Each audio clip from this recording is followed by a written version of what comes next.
30 seconds and counting.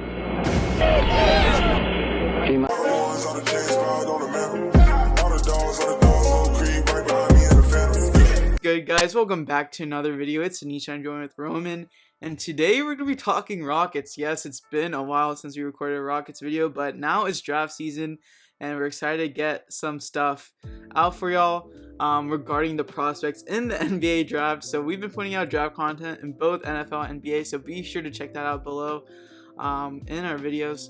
But yeah, so the season officially ended. Jalen Green ended off the season on a really high note, getting a career high of 41 points. Was on an absolute tear this past season. All the rookies showed some great flashes, so there's a lot of positivity there.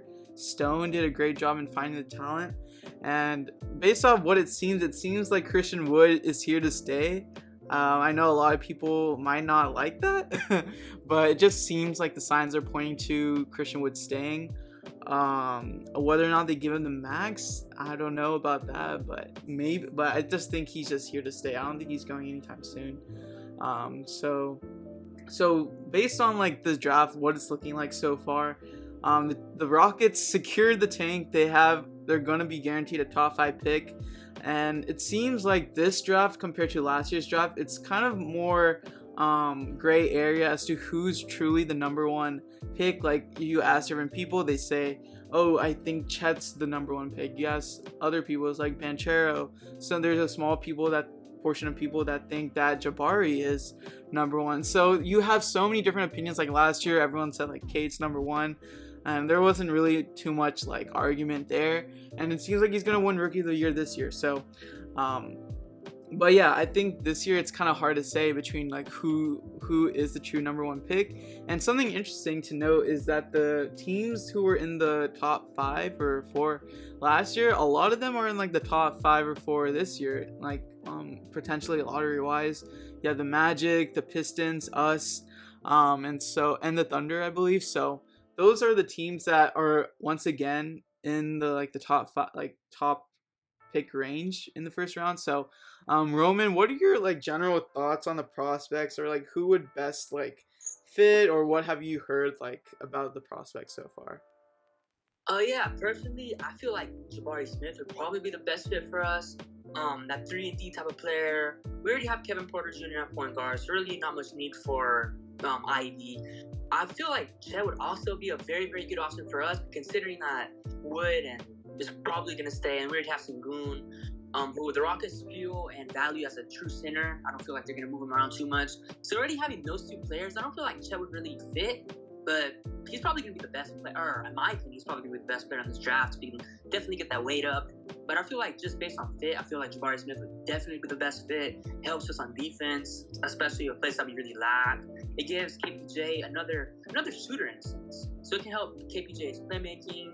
Obviously, one concern with Jabari Smith is he's not the best ball handler. He's not the best dribbler. He's not going to be able to be a player that's going to be able to really handle the ball really much at all, if any. I mean, obviously, like in a couple of times, like in certain scenarios, but he's not going to be a guy that can say, hey, take the ball down for and whatnot. But that 3-and-D player, I feel like that would really, really bring a lot of value to this Rockets team. Yeah, and I think with Jabari, a lot of his things like dribbling or shooting a large amount of contested shots, I think some of those can be coachable.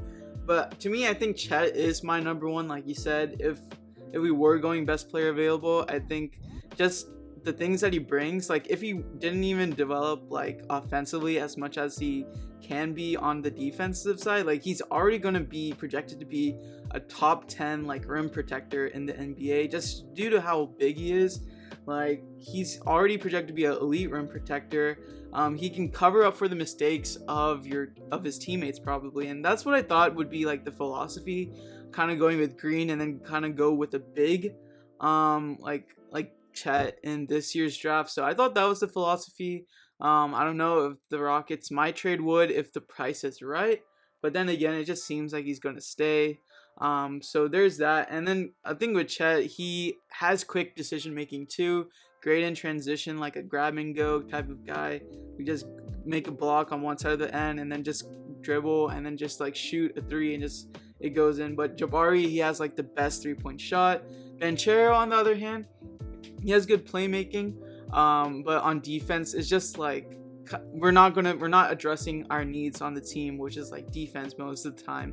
We need to really prioritize that, and I think that's what we need to do with either Chet or Jabari.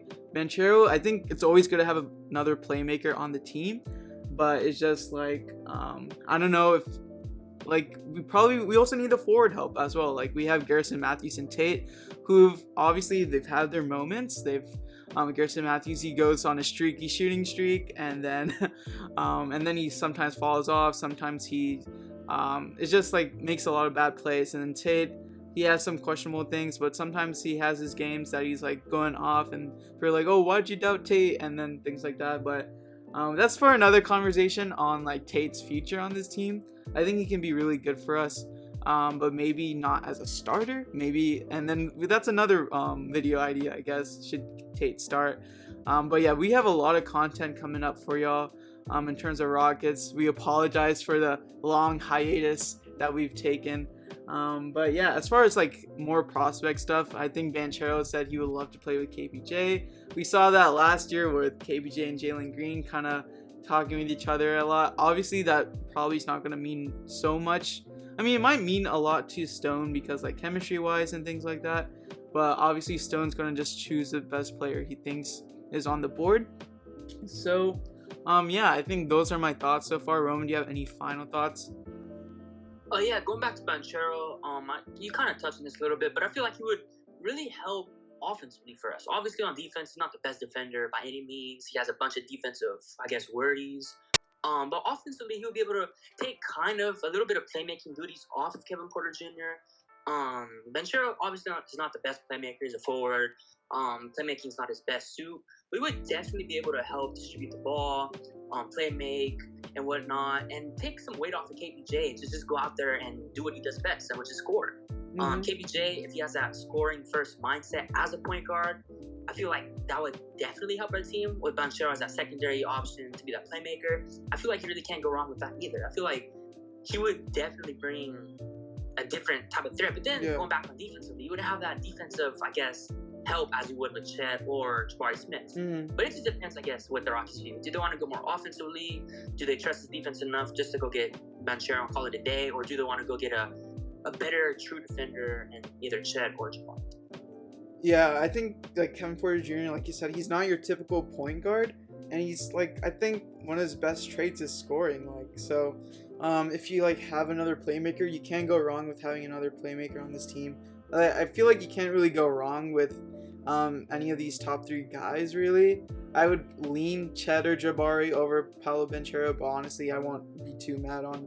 So it's just what it is, whatever happens. But that's it for the video. Let us know your thoughts on the season, how it ended. Let us know everything in the comment section below, and as always, be sure to like, subscribe, and turn on post notifications. Thank y'all for watching. Peace.